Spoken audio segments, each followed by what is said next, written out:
अस्सलाम वालेकुम and hello everybody, welcome back to my YouTube channel. I hope so आप सब लोग ठीक होंगे, खुश होंगे, मज़े में होंगे। अल्हम्दुलिल्लाह आई एम गुड टू। अच्छा, तो हमारे दिन का आगाज़ हो चुका था आयरा की चैंपी के साथ और हम लोग रेडी होने लगे थे एक फैमिली डिनर के लिए। फैमिली डिनर था उसामा की बर्थडे का। ये ड्रेस वो है जो मैंने आयरा की बर्थडे पे पहना था। उस दिन मेरे पास बिल्कुल टाइम नहीं था कि मैं कोई प्यारी प्यारी पिक्चर्स बना सकती। मेरी पिक्चर्स हैं लेकिन वो मोस्टली फैमिली के साथ और बाकी सबके साथ हैं, तो अकेले में कोई भी फ़ोटो नहीं है। इसीलिए मैंने कहा आज इसको दोबारा से पहनते हैं ताकि एक अच्छा सा फोटोशूट कराया जा सके। यहाँ पे हम रेडी होते हैं और साथ में कुछ बातें करेंगे। रेडी होने के बारे में मैं आपको बिल्कुल भी कुछ नहीं बताऊंगी, आपको मेरा लास्ट व्लॉग देखना पड़ेगा जिसमें मैं पूरा ट्यूटोरियल दे चुकी हूँ कि मैं अपनी स्किन पे क्या क्या यूज़ करती हूँ स्किन को प्रेप करने के लिए और बाद में मेकअप के लिए। अच्छा गाइस, तो मैं आपके साथ शेयर करूंगी अपनी ज़िंदगी का एक एक्सपीरियंस जिससे मैंने बहुत कुछ सीखा। और सबसे बड़ी बात मैंने ये सीखी कि अपनी ज़िंदगी में कभी भी हार नहीं माननी चाहिए, कोशिश करते रहना चाहिए, अल्लाह ताला पे यकीन रखना चाहिए, खुद पे यकीन रखना चाहिए। आप एक ना एक दिन अपनी मंजिल तक पहुँच ही जाते हो। हमेशा अपनी ज़िंदगी में वो करो जिस पे आपका दिल राज़ी हो, जिस पे आपका दिल और दिमाग राज़ी ना हो आपको वो करने की बिल्कुल भी ज़रूरत नहीं है। इंसान कुछ भी करने से पहले ना सोचता है, बहुत ज़्यादा सोचता है। आपके अंदर से एक आवाज़ आती है कि हाँ आप ये कर सकते हो, आपका इंटरेस्ट है इस चीज़ में तो आप इसी चीज़ की तरफ जाओ। अगर नहीं इंटरेस्ट तो कभी भी उस चीज़ की तरफ ना बढ़ो। यकीन मानो आपसे वो काम नहीं होगा। अगर हो भी जाएगा तो बहुत ज़बरदस्ती से आप करोगे, आप उस चीज़ को इंजॉय कर ही नहीं सकते। अच्छा, मैं ना बचपन से ही बहुत ज़्यादा इंटेलिजेंट थी और हर साल पोजीशन होल्ड रही। मैट्रिक जो था वो मैंने साइंस सब्जेक्ट के साथ की। इंटर में भी मैंने साइंस सब्जेक्ट को ही सिलेक्ट किया। एफएससी प्री इंजीनियरिंग कर ली। सबको था कि इंजीनियर बन जाएगी लेकिन बच्ची का इंटरेस्ट था ही नहीं इस चीज़ की तरफ, तो मेरे से ना पढ़ा नहीं जाता था। इसकी बड़ी रीज़न ये भी थी कि मेरा जो मैट्रिक था उसमें सारे सब्जेक्ट मेरे उर्दू में थे और जैसे ही मैं एफएससी में गई तब मेरे सारे सब्जेक्ट इंग्लिश में आ गए और मेरे लिए ना उन चीज़ को अंडरस्टैंड करना जो था वो बहुत मुश्किल हो गया। इसी तरह मेरी फर्स्ट ईयर में 2 सब्जेक्ट में सप्ली आ गई। खैर, सबको था कि सेकंड ईयर में क्लियर हो जाएगी, मुझे भी था क्लियर हो जाएगी, लेकिन सेकंड ईयर का बर्डन भी बहुत ज़्यादा था। तो सेकंड ईयर में मैं सेकंड ईयर तो क्लियर होगी लेकिन जो मेरी पहली सप्लियाँ थी वो दोबारा वैसे ही है। अच्छा, कुछ लोग सोचेंगे कि कितनी बेशर्म है अपनी सप्लियाँ खुद बता रही है, लेकिन मुझे बिल्कुल भी शर्म नहीं आती ये बात बताने में कि अगर मैं किसी को मोटिवेट कर सकती हूँ तो इससे बड़ी और ही क्या ही बात है कि ज़िंदगी में कभी भी हार नहीं माननी चाहिए। खैर, मेरी सेकंड ईयर क्लियर नहीं हुई तो मैंने यूसीपी में एडमिशन ले लिया। वहाँ पे था कि 40 डेज़ में आप पेपर दे के अगर क्लियर कर लेते हो तो आपकी डिग्री जो है वो कंटिन्यू रहेगी। अगर 40 डेज़ में आपकी सब्जेक्ट क्लियर नहीं होते तो आपको अपनी डिग्री छोड़नी पड़ेगी।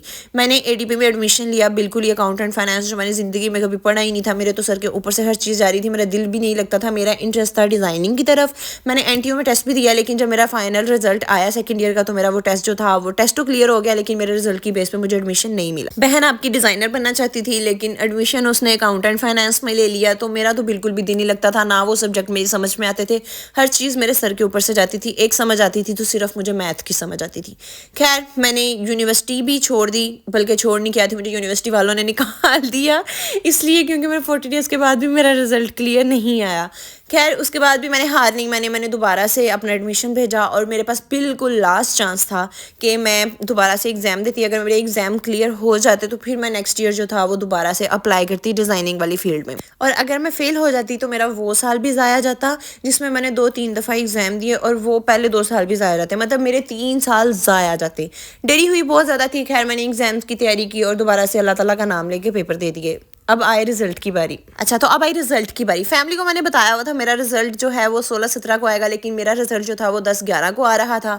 रिजल्ट वाले दिन 10 बजे रिजल्ट अपलोड होना था। ठीक उससे 1-2 घंटा पहले जो था मैं सिटी के लिए निकल गई। मुझे कुछ टेस्ट वगैरह करवाने थे शौकत खाना में। अब मैं शौकत खाना में टेस्ट करवाने गई हूँ, बिल्कुल घबराई हुई हूँ। रास्ते में मैंने अपनी दोस्त से फ़ोन करके पूछा, मेरी क्लास फेलो थी, उसका भी रिजल्ट था। मैंने उससे पूछा हाँ बताओ क्या बना, कहती मैं तो फेल होगी, मेरे तो 2 साल ज़ाया गए। उसने मुझे जैसे ही अपना रिजल्ट बताया, यकीन माने मेरा तो दिल ऐसे जैसे अभी फटने वाला है, मुझे पता नहीं क्या हो जाएगा। खैर, टेस्ट वगैरह करवाने गए। वहाँ पे मुझे लेबॉर्ट्री वाला कहता है कि बेटा कोई ऐसी बड़ी टेंशन नहीं है, आपके ब्लड टेस्ट हैं, कोई ऐसा टेस्ट नहीं है जिसकी वजह से आप इतनी परेशान हो रही हैं, आप इतनी घबराई हुई क्यों हैं। अब मैं क्या बताती कि मुझे किस चीज़ की टेंशन है, मैं क्यों परेशान हूँ। खैर कुछ नहीं, वहाँ से टेस्ट वगैरह करवाए, सारे रास्ते भी मैं परेशानी रही। खैर घर आ गए। घर आके मेरे पास छोटा मोबाइल था तब, सैमसंग का। मैं बैठी और अपना रिजल्ट खोला। ठीक है, रिजल्ट अभी पूरी स्क्रीन पे शो नहीं हो रहा था। मैं उसको थोड़ा सा स्क्रॉल डाउन किया और नीचे ना मार्क्स मेरे लिखे आ गए। मुझे ना यकीन नहीं आया कि ये मेरे नंबर नहीं हो सकते मैंने दोबारा से बैक गई, दोबारा से अपना रोल नंबर एंटर किया वेबसाइट पे और दोबारा से अपना रिजल्ट देखा और मैं इतना कूदी, इतना उछली कि यार पप्पू पास हो गया है। इतनी मुश्किल से 3 साल लगा के मेरी एफएससी क्लियर हो गई एनीवे उसके बाद मेरा रिजल्ट आया और मैंने हर जगह पे अपने इंटरेस्ट दिए डिज़ाइनिंग की फील्ड में और मेरा टेक्सटाइल डिज़ाइनिंग में एडमिशन हो गया और अल्हम्दुलिल्लाह मेरा जो बैचलर था वो बहुत अच्छी CGPA के साथ और 4/4 GPA इन फाइनल थीसिस में जो है वो क्लियर हो गया। अल्हम्दुलिल्लाह अल्हम्दुलिल्लाह आई एम डिज़ाइनर नाउ। लेकिन ये है कि इसमें एक यही बात है कि कभी भी ज़िंदगी में गिव अप नहीं करना चाहिए, कोशिश करते रहना चाहिए ज़िंदगी में, कभी भी हार नहीं माननी चाहिए और अल्लाह ताला पे यकीन रखना चाहिए। आप कभी ना कभी तो अपने ड्रीम्स को पूरा कर ही लेते हो। खैर मैंने ना इन 3 सालों में अपनी फैमिली की, अपना रिलेटिव्स की, इधर उधर की बहुत ज़्यादा बातें सुनी। कभी कभी मेरा दिल इतना भर जाता था कि मैं अल्लाह ताला से शिकवा करती थी कि अल्लाह ताला मैं इतनी मेहनत करती हूँ लेकिन मेरा क्यों नहीं क्लियर हो पाता। बेशक इंसान ने अपने लिए बहुत अच्छा सोचा होता है लेकिन अल्लाह ताला ने इंसान से भी ज़्यादा उसके लिए जो है वो बहुत ज़्यादा बेहतर सोचा होता है। और मेरे वाले जो सीन है उसमें तो यही था कि अल्लाह ताला ने मेरे लिए वही सोचा हुआ था जिसमें मेरा इंटरेस्ट था। मैंने UCP में एडमिशन तो ले लिया था लेकिन मेरा वहाँ पे भी दिल बिल्कुल भी नहीं लग रहा था, उस डिग्री में मेरा बिल्कुल भी दिल नहीं लग रहा था। अगर मैं 40 डेज वाले पेपर्स में क्लियर कर भी लेती तो मुझे 2 साल वहाँ पे पढ़ना पड़ता, मुझे वो डिग्री लेनी पड़ती जिसमें मेरा बिल्कुल इंटरेस्ट नहीं था। तो इसमें अल्लाह ताला की बेइज्जती थी कि मेरे उसमें जो है वो मार्क्स अच्छे नहीं आए, मेरे से क्लियर नहीं हुआ, मैंने दोबारा पेपर्स दिए और मैं उस फील्ड में गई जिसमें मेरा इंटरेस्ट। एनीवेज इसका यही मॉरल निकलता है कि कभी भी किसी की बातों को सुन के दिल पे मत लो।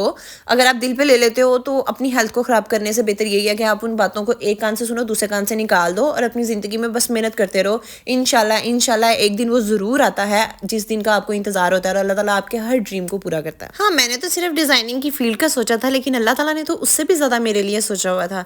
मैं जैसे ही मेरा एडमिशन फिटअप में हुआ मुझे वहाँ पे वो शख्स मिला जिसने मेरी ज़िंदगी बदल दी, जिसने मुझे प्यार का मतलब समझाया है, जिसने मुझे बताया कि ट्रू लव जो है वो अभी भी दुनिया में एग्जिस्ट करता है।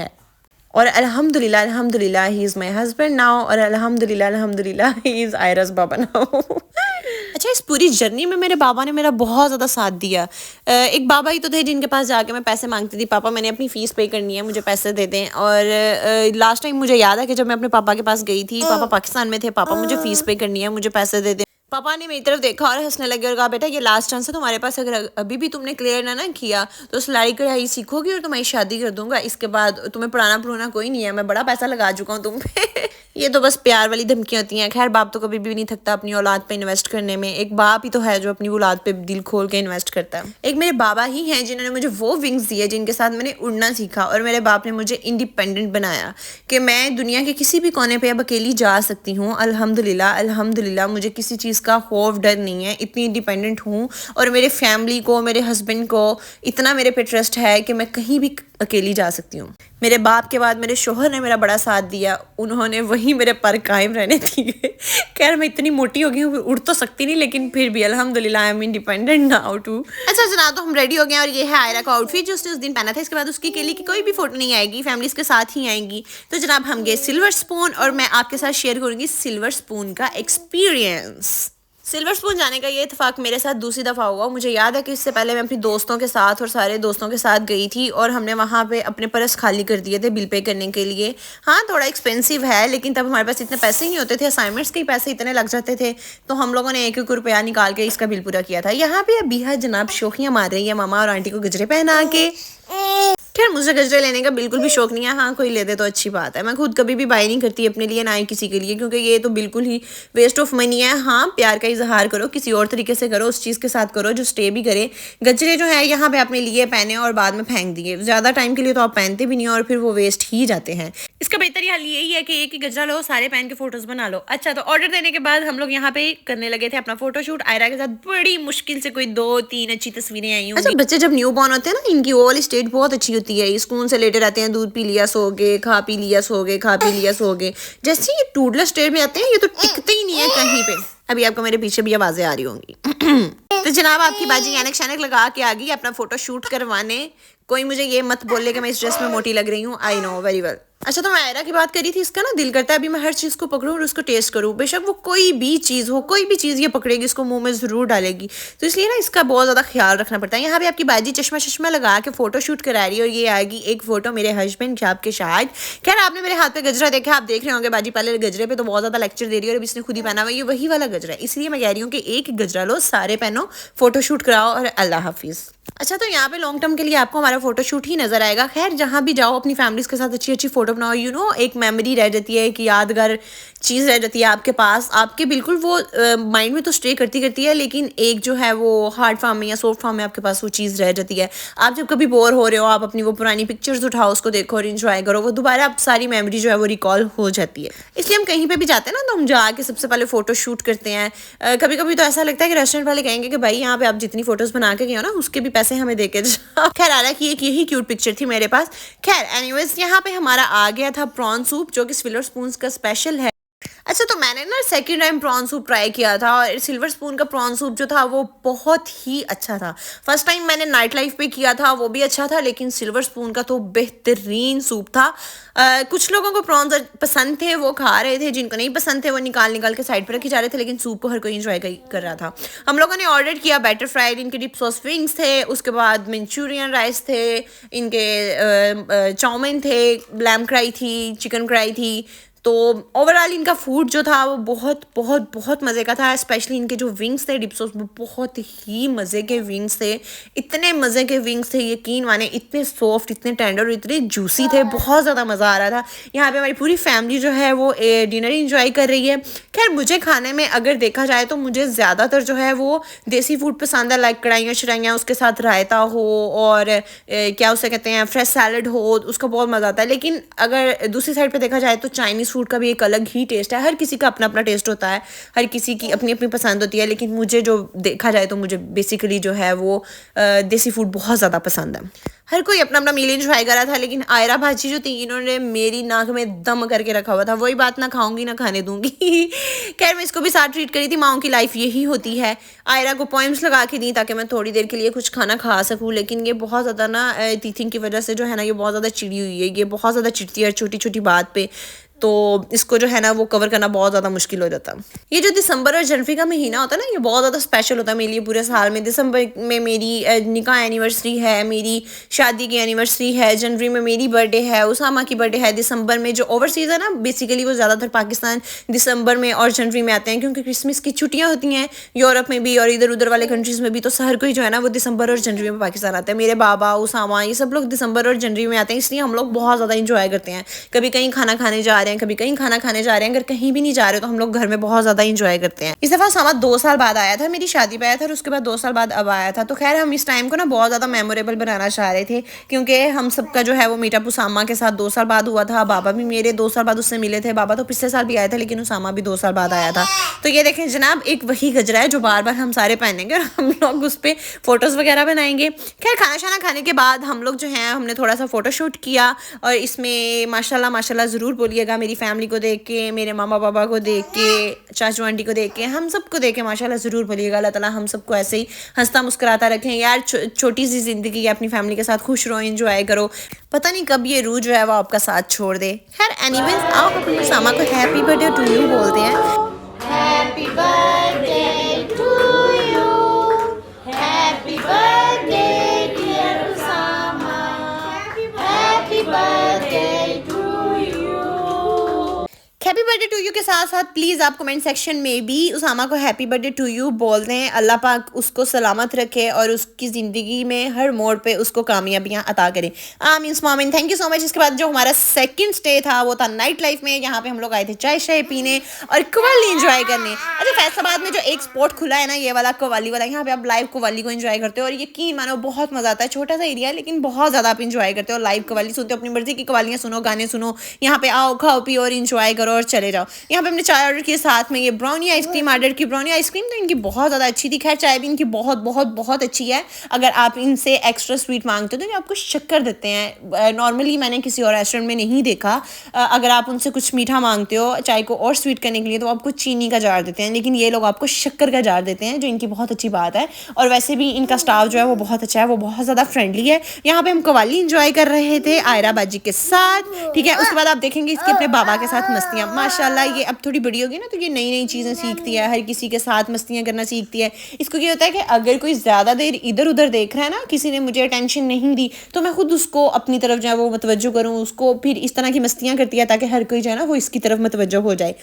हाँ भाई अपने बाबा के साथ जो ना मस्तियाँ कर रही थी, बाबा को केक खाने नहीं दे रही थी, ना खुद खा रही थी। मैं जब भी उसके मुंह के पास लेके जाती थी तो अपने बाबा को अपा करने लग जाती थी। अपा मीन किस इसके बाद आयरा एंजॉय कर रही है जनाब अपने नाना के साथ कव्वाली।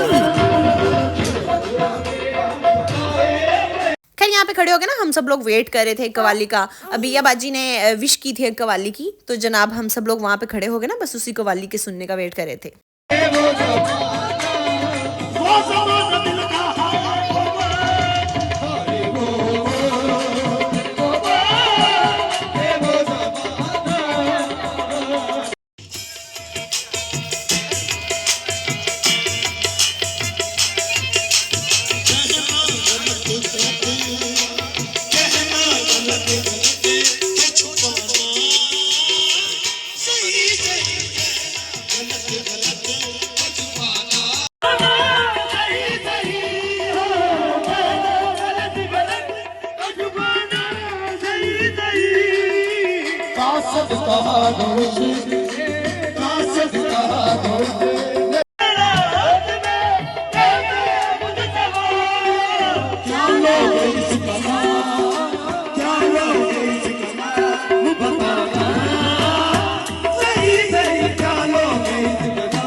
खैर घर आके भी मेरा फोटो सेशन वाला बुखार नहीं उतरा और मैंने अच्छी अच्छी फोटोज बनाई। एनीवेज अगर आपको मेरा व्लॉग अच्छा लगा हो तो इस व्लॉग को लाइक करें, इस पे प्यारा सा कमेंट कर दें और इसको आगे शेयर करें। मेरे चैनल को ज़्यादा से ज़्यादा सब्सक्राइब करें ताकि मेरे सब्सक्राइबर्स जो हैं वो ज़्यादा से ज़्यादा बढ़ें और मैं इसी तरह मोटिवेट रहूँ और आपके लिए अच्छे से अच्छे व्लॉग्स लेके आती रहूँ। Bye bye, thank you, take care, अल्लाह हाफिज़।